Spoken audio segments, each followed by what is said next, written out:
Homer described the Laestrygonians as enormous cannibals who destroyed 11 of Odysseus' 12 ships. But unlike the solitary Cyclops, these giants did not live alone in a cave. They had a city, a king, a royal family, roads, a water supply, and an entire population capable of organizing an attack. That raises a disturbing possibility. Were the Laestrygonians simply monsters created for an ancient story, or could Homer's tale preserve the distorted memory of a real people encountered by early Mediterranean sailors? Today, we search for the history behind Homer's cannibal giants. Welcome to Gods and Heroes Unveiled, where ancient myths reveal their darkest secrets. What Homer actually described. To understand whether the Laestrygonians could have been inspired by a real ancient people, we must begin with the oldest surviving account, Book 10 of Homer's Odyssey. After days at sea, Odysseus and his men reached a place called Telepylos, described as the stronghold of Lamos. The entrance to its harbor was exceptionally narrow. Two towering cliffs rose on either side, facing one another across the water. Beyond them lay a calm, enclosed basin where ships could anchor without fear of waves or strong winds. To the exhausted Greek sailors, it must have appeared to be the perfect refuge. 11 ships entered the harbor and tied themselves close together along the shore. Odysseus, however, remained cautious. He kept his own vessel outside the entrance, secured to a rocky point where it still faced the open sea. From a high lookout, Odysseus saw cultivated land and smoke rising in the distance. He then sent 3 men inland to learn who lived there. The scouts followed a road used by wagons carrying wood down from the hills. Near a spring called Artatia, they met a young woman who identified herself as the daughter of King Antiphates. This detail is important. The Laestrygonians did not appear to live as wandering monsters. They had roads, organized labor, a water source, houses, a royal family, and a city governed by a king. But when the scouts entered the palace, the peaceful image collapsed. Antiphates seized one of the men and prepared to eat him. The other 2 escaped, but the king raised an alarm across the city. Soon, enormous inhabitants gathered along the cliffs above the harbor. Homer describes them as resembling giants rather than ordinary human beings. They hurled massive rocks onto the trapped ships, crushing hulls and killing sailors. Others used long spears to seize the men from the water, carrying them away like fishermen collecting their catch. This was not the attack of a single monster. It was the coordinated response of an entire population. And that is what makes the Laestrygonians so unusual. Their bodies belong to the world of myth, but the society Homer describes has many features of a recognizable human community. Why the Laestrygonians were different from the Cyclopes? At first glance, the Laestrygonians may seem similar to the Cyclopes. Both are described as enormous beings. Both live beyond the familiar Greek world. Both reject the sacred customs of hospitality. And both become deadly enemies of Odysseus and his crew. But beneath these similarities, Homer presents 2 very different kinds of society. The Cyclopes live in isolation. They have no central government, no public assembly, and no shared laws. Each Cyclops rules over his own household, caring little for the lives or decisions of others. Polyphemus lives alone inside a cave, separated from any organized city or royal court. The Laestrygonians are the opposite. They live together in Telepylos. They have roads, workers, houses, a palace, a king, a queen, and a princess. When Antiphates raises the alarm, the inhabitants respond immediately as a coordinated group. They understand their landscape and use it with devastating effectiveness. The narrow harbor traps the Greek fleet. The cliffs give the defenders a perfect position above the ships. The entrance can be blocked, while the vessels inside have almost no room to turn or escape. This does not resemble a random attack by wild monsters. It resembles an organized ambush carried out by a community defending its territory. Even the violence has a collective purpose. Some Laestrygonians throw rocks from the cliffs. Others stand closer to the water and use spears to capture the surviving sailors. Every part of the attack works together. That does not prove that Homer was describing a real historical population. The giants and cannibalism clearly belong to the language of myth. But the structure beneath the myth is strikingly human. The Laestrygonians have leadership, infrastructure, social organization, and military coordination. They are not merely monsters living outside civilization. They possess a civilization of their own. And perhaps that was what made them especially terrifying to an ancient Greek audience. The Cyclops was a beast that could be outwitted. The Laestrygonians were an entire society that had turned against the strangers entering its land. The Sicilian connection. If the Laestrygonians were inspired by a real ancient population, where might that population have lived? One of the oldest geographical clues comes not from Homer, but from the 5th century BC historian Thucydides. At the beginning of Book 6 of the History of the Peloponnesian War, Thucydides pauses to describe the earliest inhabitants associated with Sicily. He names the Cyclopes and the Laestrygonians as the oldest people said to have occupied parts of the island. At first, this appears to place Homer's giants firmly in Sicily. But Thucydides immediately adds an important warning. He admits that he cannot identify their race, explain where they came from, or say where they eventually went. Instead, he leaves those questions to the poets and to traditional stories. This is revealing. Thucydides was not a writer who normally accepted legends without question. He attempted to separate reliable political and military history from stories that could not be verified. His words therefore show two things at once. First, a tradition connecting the Lestrigonians with Sicily already existed in classical Greece. Second, even an ancient historian living centuries closer to Homer could not confirm who they were. The association may have developed because Sicily stood at the edge of early Greek geographical knowledge. For generations of sailors, it was a land of unfamiliar communities, volcanic landscapes, dangerous coastlines, and stories about enormous beings. The Cyclopes were also linked with Sicily, especially with the volcanic region surrounding Mount Etna. It may therefore have seemed natural for later audiences to place another race of giants on the same island. But a literary tradition is not the same as historical evidence. Thucydides does not describe Laestrygonian ruins, preserved records, or a surviving tribe. He simply reports that they were said to have lived there.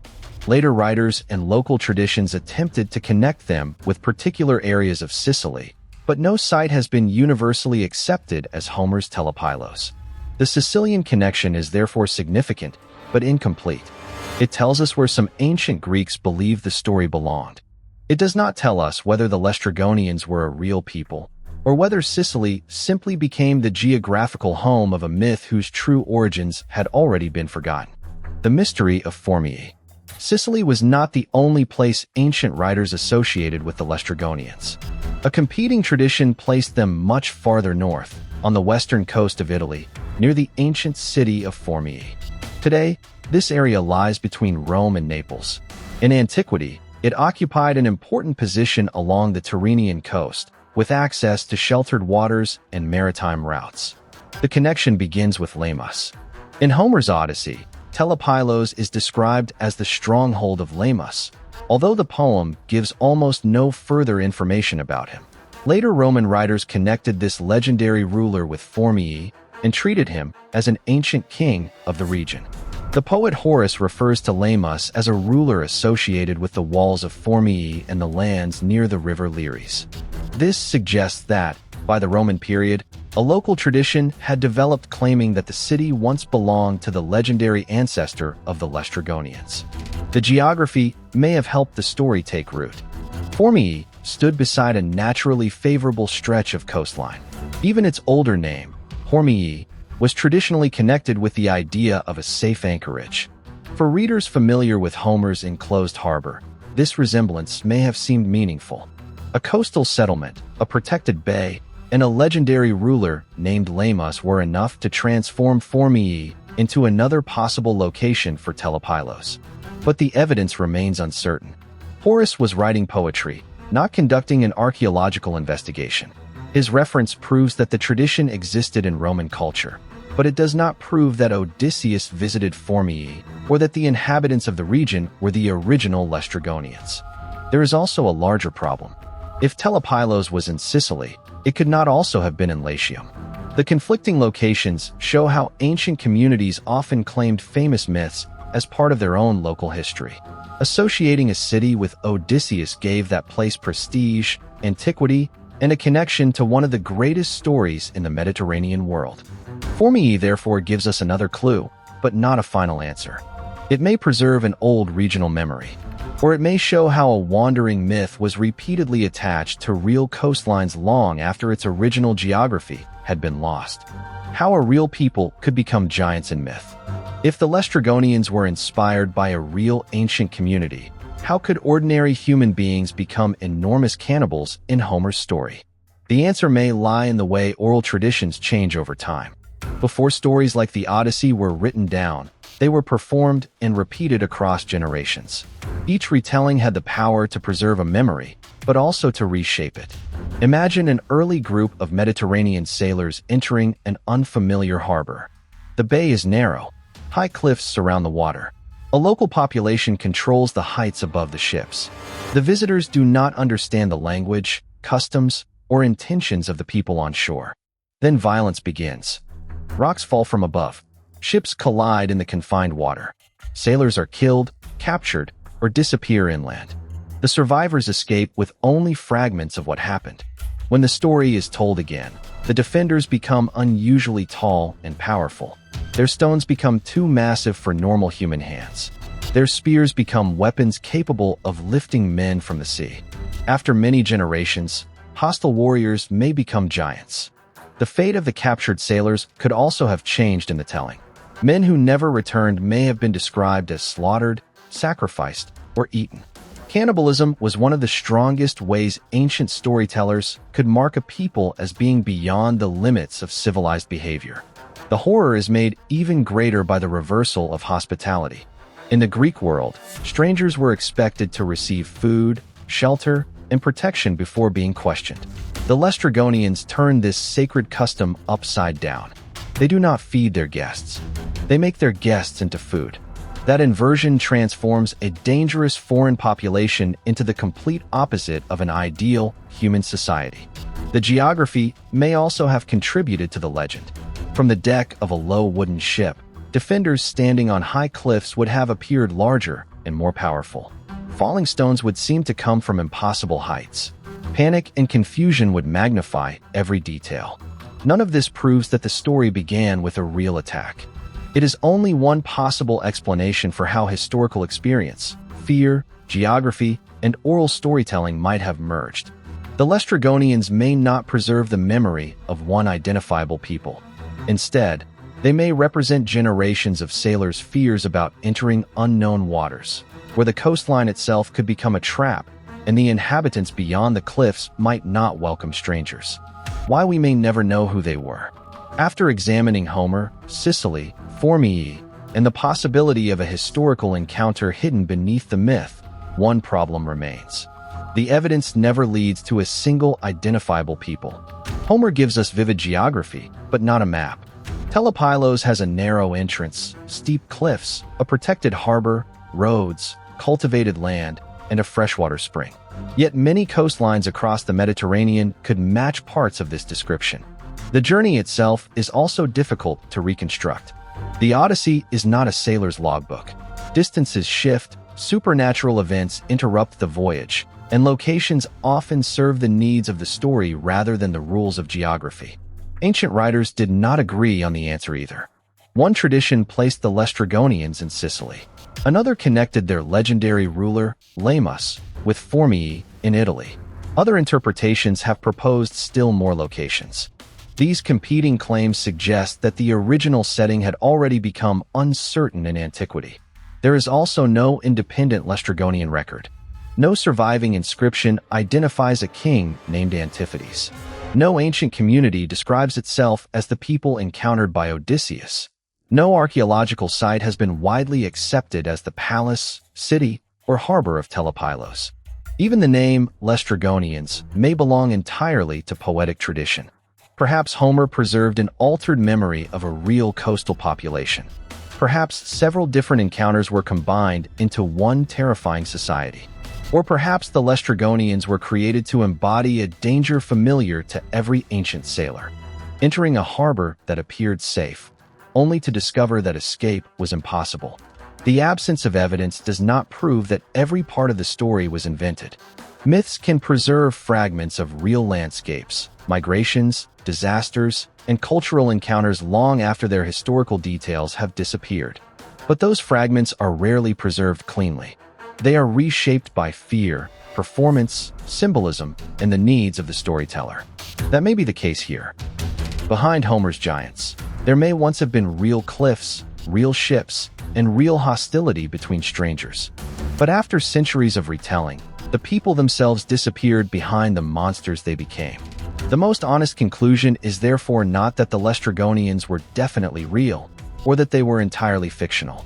It is that the story may contain history, while no longer allowing us to recover that history with certainty. Conclusion: were the Laestrygonians real?